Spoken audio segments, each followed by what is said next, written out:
ጅል እኮ ነሽ። ለማንም የማይነገር ሚስጥርሽን እንደ ቀልድ ነገርሽኝ። እሱ ሳያንስሽ አመናጭቀሽ አስወጣሽኝ።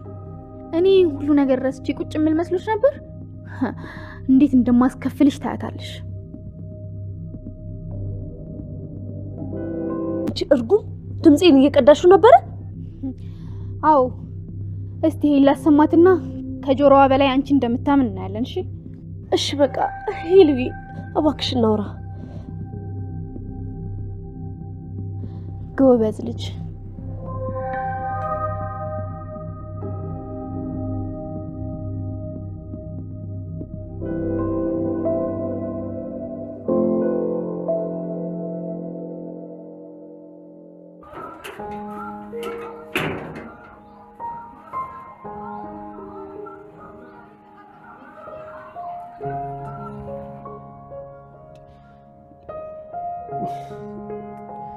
ቆይ እስከ ዛሬ አፍንጬ ስር ሆና እንዴት አላወኳትም?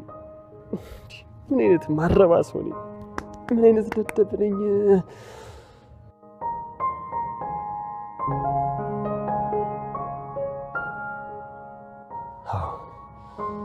ፎቶውን ማረጋገጥ አለብኝ። እንዳለኝ ሂጂ ማየት አለብኝ።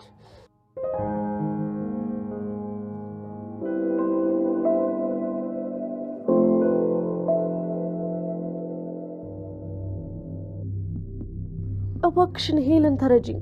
እዚህ እንድትኖሪ ማድረግ አልችልም። ስለዚህ እጄ ልንገራታ።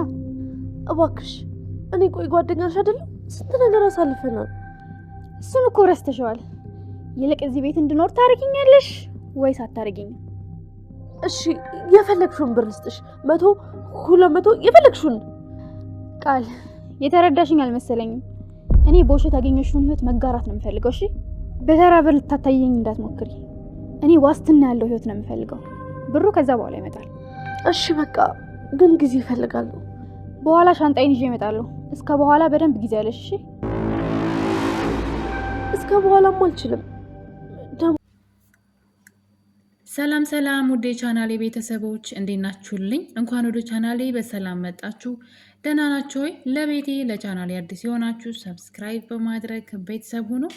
አደራ አደራ ድራማ በክፍል 25 ላይ ተወዳጁና ልብ አንጠልጣይ እና በእውነተኛ ታሪክ ላይ የተመሰረተው አደራ ድራማ የብዙዎቻችን ህይወትን የሚያንኳኳ አይነት ነው። እንግዲህ ይህ ታሪክ እንግዲህ እናትና ልጅ እስካሁን ድረስ ሊገናኙ አልቻሉም። ብሌን ያደራ ልጅ ሁና እንግዲህ እስካሁን ድረስ በገዛ አጎቷ ተንኮል ምክንያት እናቷ ልታገኝ አልቻለችም። እናቷ ቤት ሰራተኛ ሆና የተቀጠረችው ብሌን እስካሁን ድረስ ምንም አይነት ፍንጭ እናቴ ሰላም ትሆናለች ብላ የጠረጠረችው ነገር የለም። የሁለቱ ልብ ከመግባባት ውጭ ሰላም ብሌን ስታያ ልጅን ትመስኛለች ከማለትና ብሌንም ደግሞ አንቺ እኮ እናቴ ነሽ ከማለት ውጭ እውነተኛውን ነገር ግን ሁለቱም እስካሁን ድረስ አልደረሱበትም። እንግዲህ ሁሉን ክፍል ስንመጣ ብሌን ምንም አይነት ጥርጣሬ በሰላም ላይ አለማደሩ በጣም ነው የሚያስገርመው። ሰላምም እንደዛው። አንዳንድ ጊዜ እኮ እንኳን አይደለም ትልቁን አትታት ሄደችውን ልጅ በአራስ ቤቷ እንኳ ቢሆን ራሱ እናትና ልጅ ሲገናኙ ራሱ ውስጥ ራሱ እኮ ይናገራል። በዛ ላይ ብሌን እናቷን እንደምትመስል ልጇ እንደሆነች ምንም ጥርጥር የለውም። ሰላም አይኗ ስለታወረባት ነው። በነገራችን ላይ አንዳንዴ ልባችን ውስጥ ሌሎች ሰዎች ካሉ አይናችን ያውሩብናል፣ ማለት እውነተኛውን ነገር እንዳናይ እነዛ ሰዎች ያውሩብናል። እና ሰላም የገጠማት ነገር ይሄ ነው። እንግዲህ ልጇን ብሌንን ልጇ ናት ብላ እንዳታምንና አንዳንድ ነገሮች እንዳትመረምር ያደረጋት ነገር ምንድን ነው? እንግዲህ የ10 ዓመት ናፍቆት ነው። የ10 ዓመት ናፍቆት ደግሞ ስትመጣ ወንድሟ ልጅሽን ለስንት ዓመት ሳትጠይቂ አሁን ልጅ ትይኛለሽ አላውቅልሽም ብሏት ስለነበረ ብር እሰጥሃለሁ የፈለግከውን ብላ ነው እንግዲህ ልጅቷን ያመጣላትና እያለቀሰች ነበረ። ልጅ የት ናት ብላ ፎቶዋን ይዛ በልጅነቷን ፎቶ ይዛ እያለቀሰች ነበረ እንግዲህ ሰላም እና አላውቅልሽም የት እንዳለች ይላት ስለነበረ በዛ ላይ ደግሞ ያን ሁሉ ዘመን በህይወት እመለሳለሁ ከእስር ቤት እወጣለሁ ብላ ሳትጠብቅ በነፃ ስትለቀቅ ያላት አንድና አንድ ልጇን ማግኘት ነው። እንግዲህ የናፈቀቻትን ልጇን እና ስትመጣ የተባለችውን ነው ያመነችው። ምክንያቱም ምንም አይነት ምርጫ ውስጥ አልገባችም። እንዴት ሊሆን ይችላል ከየት እንዴት ምንም በቃ የምታየውን ነገር ሁሉ ከማመን ይልቅ እሷ ልጄ ናት ብላ መቀበልን መርጣለች። እና ሰላም ምንም አይነት እያገናዘበችም እያሰበችም አይደለም። ያ ደግሞ ያመጣው ነገር ምንድን ነው? ልጇን አታት ስላገኘቻት ነው። ያ ነገር ውስጧን አውሮታል። ለዛ ነው እየመረመረች ያልሆነው እንጂ እኮ ነገሩ ግልጽ ነው። ቃል የምታደርጋቸው ድርጊቶች ሁሉ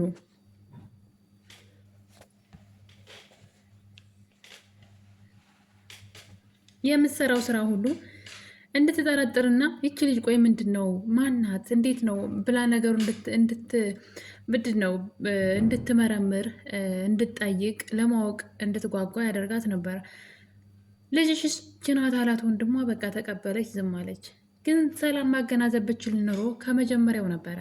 ከመጀመሪያው አላውቅልሽም ልጅሽ የት እንዳለች አንቺ እስከ ዛሬ ያልፈለግሻትን ዛሬ መተሽ ልጅ ያለሽ ወይ? ይህ ሁሉ ዘመን የት ነበርሽ? አላውቅም የት እንዳለች። እንደዚህ ነው ያላት በኃይሉ።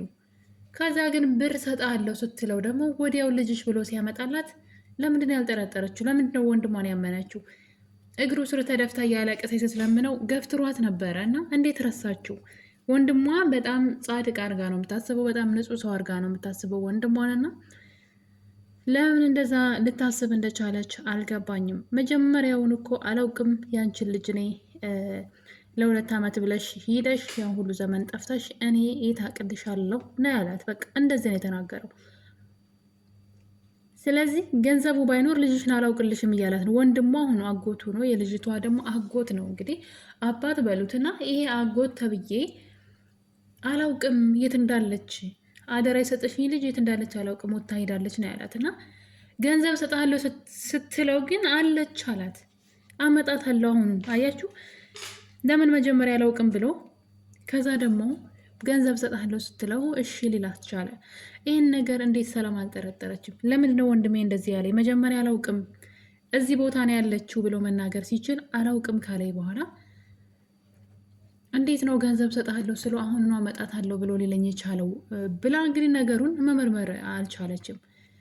እና ይሄ ደግሞ ያመጣው ነገር ምንድን ነው? ናፍቆት ነው። ናፍቆት መፈለግ። በጣም ትፈልግ ነበር ልጇን እና ያ የጓጓችለትን የናፈቀቻትን ልጇን ስላገኘች ምንም ነገር በቃ ማሰብ ራሷ አትፈልግም። ቃል ልጅ አይደለችም የሚለው ሀሳብ አእምሯ ውስጥ እንዲመጣ አትፈልግም ሰላም። ይሄ ነው እንጂ ግልጽ እኮ ነው። ቃል የምታደርገው ነገር ሁሉ በመልክ አለመመሳሰላቸው በጣም ብዙ ነገር አለና ማን ያሳደገሽ? ምን አይነት ቤተሰብ አሳደገሽ? እንዴት አደግሽ? ብላ እንኳን ለመጠየቅ ምንም ነገር አልደፈረችም። በዛ ላይ 10 ዓመት ሙሉ ጠፍታ ስትመጣ ወንድሟ አላውቅልሽም ልጅሽን ሲላት አውቶ እንደ ጣላት ታውቃለች ማለት ነው። እና ያን ወንድሟን ለመጠራጠር አትፈልግም። በጣም ንጹሕ ሰው አድርጋ ነው የምታስበው። ለልጇ ለአጎትነቱ ወይም ደግሞ ለገዛ ስጋው ለሷ ልጅ መሆን ያልቻለን ሰው እንደ ጥሩ ሰው አድርጋ ነው የምታየው። እና ሰላም መቼ ነው የምትነቃው? የብሌን ስቃይስ መቼ ነው የሚበቃው? በእናቷ ቤት በገዛ በወላጅ እናቷ ቤት እሷ እናቷን እየናፈቀች እናቴ የት ናት እያለች እያለቀሰች እናቷ ቤት ሰራተኛ ሁና የእናቷ ልጅ ያልሆነች አንዲት ከየት መጣች የማትባል ግን እሷን እያንቋሸሸች እና እያሰቃየቻት በእናቷ ገንዘብ ላይ እያዘዘች ስትኖር በጣም ነው የበዛው። እውነት ለመናገር ከሆነ ብሌን እናቷ ልታውቅ ይገባል። የዚህን ያክል መሰቃየትም የለባትም። እና እንግዲህ ብሌን እዛ ቤት ሰራተኝነት ከገባች ጊዜ ጀምሮ በጣም ብዙ ችግሮች ሲገጥሟት እያየን ነው። ነገር ግን ተመልሳ ሰላም ቤት ትመለሳለች። ከሰላም ቤት ርቃ አታውቅም። ሰላምም ያው እንደ ሰራተኛም ቢሆን ግን ትወዳታለች። ነገር ግን እውነቱ መውጣት አለበት። ከዚህ በላይ ብሌን መሰቃየት የለባትም። የብሌን እውነትን ሊያወጣ የሚችለው እንግዲህ አንድ ሰው ነው፣ እሱም ሳሚ ነው። ሳሚ ነው እውነቷን የሚያወጣላት። ሳሚን ደግሞ አቶ በኃይሉ አግቶታል። ምክንያቱም ደግሞ ስታሰር የታሰርኩበትን ኬዝ ያንተ እጅ አለበት ወይም ደግሞ ከቃል ጋር ተባብራችሁ ነው እንደዚህ ያደረጋችሁት ብሎ አቶ በኃይሉ ሳሚን አግቶ እያሰቃየው ይገኛል ማለት ነው። ነገር ግን ሳሚ አልነበረም ያሳሰረው። የዚህ ጉዳይ ባለቤት ራሷ ቃል ናት። ሳሚን ጉዳይ አያውቅም። በዛ ላይ ደግሞ እዛ ቢሞር ላይ የእሱም የወንጀል ስራዎች ስላሉ ይህን ደፍሮ አያደርግም። ነገር ግን ቀን ጠብቆ በኃይሉን መጣል ይፈልግ ነበረ። ለዛ ነው ታማኝ መስሎ ከስር ከስሩ የሚለው። የሆነ ቀን ሊጥለው ስለሚፈልግ ደካማ ጎኖቹን ሁሉ እየፈለገለት ነበረ። እናም እንግዲህ ያን ጊዜ ጠብቆ አሁን ላይ እየተበቀለው ይገኛል። የጀመረው በቀሉን ደግሞ ለዳግም እናቱ ገነት እንደሆነች እውነቱን በመናገር እንግዲህ ትልቅ ውለታ ውሎላቸዋል ማለት ነው። ይህ ነገር እንግዲህ በዚህ እንዳለ የምፈልገውን ነገር ላስተካክልና ለብሌንም እናቷ ሰላም እንደሆነች እነግራታለሁ ሲልም እያየኑ ነው። ነገር ግን በዚህ መሀል እንግዲህ በኃይሉ ልጁን አግቶታል ማለት ነው። ለብሌን እናቷ ሰላም እንደሆነች ሊነግራት የሚችለው እሱ ነው። ምናልባት ከበኃይሉ እጅ ካመለጠ ማለት ነው። እና እንግዲህ አሁን ላይ ብሌን ከቤት እንግዲህ ሰላም ስታባረራት የሚገርመው ነገር ከሰላም ጋር ተጣልታ ወደ እናቷ ወደ አሳዳጊዋ ቤት ስትሄድ አሳዳጊዋም ከቤት ታባራታለች በሆነ ምክንያት። በዛ ላይ ደግሞ ለስንት ዓመት ስታሳድጋት የኖረችው ልጅ ምን አይነት ጸባይ እንዳላት ሳታውቅ ቀርታ ይሆን አላውቅም። ብሌን ከምትላት ይልቅ የደጅ ሰው መጥቶ ስለ ብሌን የምነግራትን ነገር ታምናለች። እና ብዙ ጊዜ በጣም የሚያሳዝን ጊዜ ያሳልፋለች። መሄጃ አታ ከቤት ተባራ ቤተ ክርስቲያን ግቢ ውስጥ ስታለቅስ፣ ከዛ ደግሞ ፌስታሏን ይዛ በየመንገዱ የምታውቀው ዘመድ ጓደኛ የላት እና የምትሄድበት ጠፍቷት በየጥጋጥጉ ቁጭ ስትል እና ብቻ በጣም ነበር ልብ የምትነካው። አስቡት እንግዲህ እናቷ የሚያምር ህይወት እየኖረች ለዛውም ማትታወቅ አንዲትን ከጎዳና ላይ አንስታ እያኖረች ልጅ ብላ፣ እሷ ግን በየመንገዱ ስትንከራተት ሳያት ከዚህ በላይ የብሌን ስቃይ ሊበቃ ይገባል። እናቷ ሰላም መሆኗን ማወቅ አለባት። እውነቴን ነው የምላችሁ እና በጣም ነበር ያሳዘነችኝ። እናቷ ቤት ሞልቶ ተርፎ እሷ ግን መቀመጫ ወንበር እንኳ አታ በየመንገዱ ስትንከራተት ከማየት በላይ የሚያሳዝን ነገር የለም። በኃይሉ ግን በጣም ጨካኝ ሰው ነው። በጣም ጨካኝና አረመኔ ወንድም ነው። እንዴት በዚህ መጠን በእህቱ ልጅ ላይ ሊጨክን ቻለ? እሷ ግን በጣም ንጹሕ ልብ ስላላት እንግዲህ ካያችሁ ዳግም በነገሮች ተናዶ በኃይሉን በጩቤ ወግቶት ነበረ እና ምገር ውጣ ደርሳ እሱን ትሪት ስታደርገው የነበረው እሷ ነበረች። እሱ ያደረገባትን ነገር ግን ብታውቅ እና እንግዲህ እንደዚህ አይነት ወንድሞችም አሉ። ስም ብቻ ማለት ነው። ወንድም የሚለው ስም አይገባቸውም ሲጀመርም። እንደ በኃይሉ አይነት ደግሞ ማለት ነው ስግብግብ ሰዎች። እስካሁን ድረስ እንግዲህ አንድም ነገር ያገኘው ነገር የለም። ብዙ ነገር አድርጓል። የእህቴን ንብረት አገኛለሁ ብሎ የእሷን ንብረት ቀምቶ ለራሱ ለመውሰድ በጣም ብዙ ዋጋ እየከፈለ ይገኛል። እስካሁን ከእሷ 5 ሳንቲም አላገኘም። ነገር ግን በቻለው አቅም የእሷን የሆነ ነገር ሁሉ መውሰድና እሷን ማጥፋት ይፈልጋል።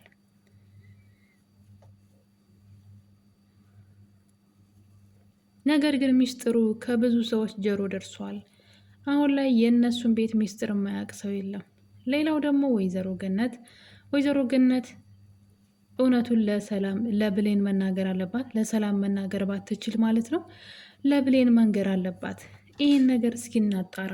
የሆነ ሰው ደውሎ ሰላም እናትሽ እንደሆነች ነግሮኛል፣ ነገር ግን እንደባለፈው እንዳትጎጅ ስለፈለግኩ ነው እና ጉዳዩን ብናጣራስ ብትላት፣ ብሌን ጋም ሌላ እውነት አለ። ሰላም ልጇን የምትፈልግ ሰው ናት፣ ግን ደግሞ ልጇ ያልሆነች ልጅ ደግሞ ልጅ ሁና እሷ ቤት ያለች ልጅ እንዳለች ታውቃለች። ስለዚህ ምናልባት ይሄ ነገር ሰላም እናቴ ልትሆን ትችላለች ብላ ብሌን የመጠራጠር እንትን ሊኖራት ይችላል ብዬ አስባለሁ። ስለዚህ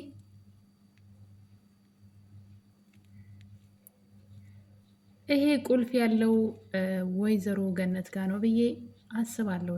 ነገር ግን እሷ ዝም ብላለች። እዚህ ቀደም በዚህ ጉዳይ ተጣልተው ነበረ፣ እናትሽን አላገናኝም በማለት ማለት ነው። አሁንም በድጋሚ በዚህ ጉዳይ እንዳይጣሉ እውነቱን እያወቀች የማውቀው እውነት አለ፣ እውነት የሆነ ውሸት ግን አላውቅም፣ ይሄ ነገር እንደዚህ ነው ብላ መናገር እያለባት እስካሁን ድረስ ዝም ብላታለች። እንግዲህ እንደ ዳግም የብሌንም እውነት ይውጣ። ከዚህ በላይ ብሌን መሰቃየት የለባትም።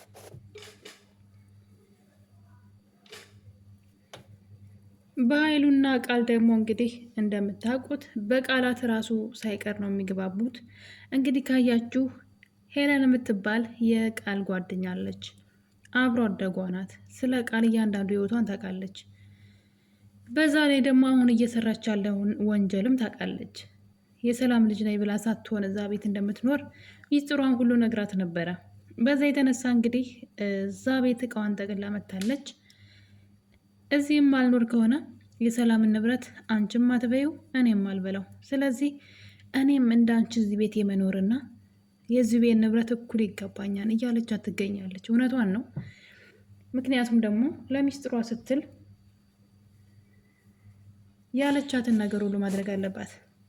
ቀድሞ ነበር መጠንቀቅ። መጀመሪያ ሚስጥሯን ደብቃ ብትይዝ ኑሮ ይህ ሁሉ ነገር አይመጣም ነበረ።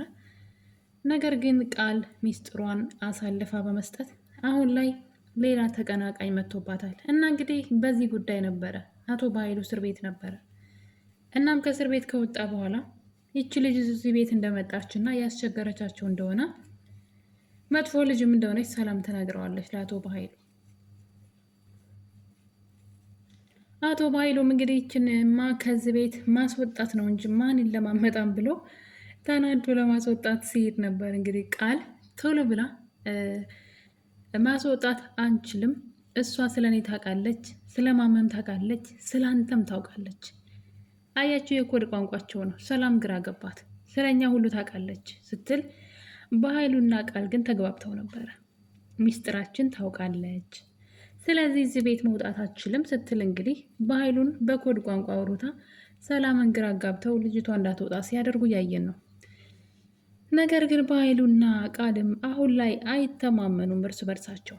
አንዳቸው አንዳቸውን ለማስወገድ፣ አንዳቸው አንዳቸውን ከጨዋታ ውጭ ለማድረግ እየጣሩ ነው። ምክንያቱም አቶ በኃይሉ አይኑ እያየ ወይም ደግሞ ቃልን ከዚህ ሂጂ ማለት አይችልም ወይ እህቱን ይቅርታ ጠይቆ ልጇን ብሌንን ካላስረከባት በስተቀረ ከዚህ በኋላ ከቃል ትዕዛዝ ውልፍት ማለት አይችልም። ምክንያቱም ጨዋታውን የጀመረው እሱ ነው። ቃልንም ወደዛ ቤት ያመጣት እሱ ነው። ስለዚህ አንድ ነገር አደርጋለሁ ቢል በቃል ቁጥጥር ስር ነው ማለት ነው። እና የማይወጣው ችግር ውስጥ ነው የገባው። አድርግ ያለችውን ነገር ሁሉ ያደርጋል ማለት ነው በዚህ የተነሳ። ለዛም እንግዲህ አሁን ላይ እሱ እየብቻ ሁሉንም እየቀጣ ይገኛል። መጀመሪያ የጀመረው ከሳሚ ነው። ሳሚን ሚስጥሩን ስለሚያውቅ ብቻ ነገ አንድ ነገር ያደርጋን ብሎ ስላሰበ አሁን ላይ አግቶ እያሰቃየው ይገኛል። ቀጣይ ተረኛ ደግሞ ቃል ናት። ቃል ደግሞ ይሄ ነገር አይቀርላትም። አሁን ላይ በኃይሉ ገንዘቡን ሁሉ ለብቻ መውሰድ ነው የሚፈልገው። በዛ ላይ ደግሞ ሰላም ንብረቱን ሁሉ ለማዞር በስሟና ልጇንም ወራሽ አድርጋ ለማስገባት እየሰራች ስለሆነ ይህን ነገር እኔ ያስጨርስልሻለሁ እያለ ይገኛል። ያ ማለት እንግዲህ ይህን አጋጣሚ ተጠቅሞ ገንዘቧን ለራሱ ለማድረግ መሞከሩ አይቀርም። ስለዚህ ብሌን የምታውቀውን እውነት ካልተናገረች በድጋሚ ሰላምን ወጥመድ ውስጥ ያስገባታል። ሚስጥር ስለበዛ ነው ብሌን እናቷ ልታገኝ ያልቻለችው ብዬ አስባለሁ። እና ውድ ቤተሰቦች እንግዲህ አደራ ድራማ እስካሁን ድረስ ብሌን እናቷ ሰላም መሆኗን ማወቅ አልቻለችም። አሁንም እናቷን እየፈለገች ትገኛለች። በቀጣይ ክፍል እንግዲህ በክፍል 36 አደራ ድራማ ላይ ምን ሊፈጠር ይችላል የሚለው አጓጊ ነው። እስከዛው ድረስ የዛሬው ቪዲዮ ይህን ይመስል ነበረ። በአዲስ ቪዲዮ እስከምንገናኝ ድረስ ሁላችሁንም እወዳችኋለሁ። ቸር ቆዩልኝ።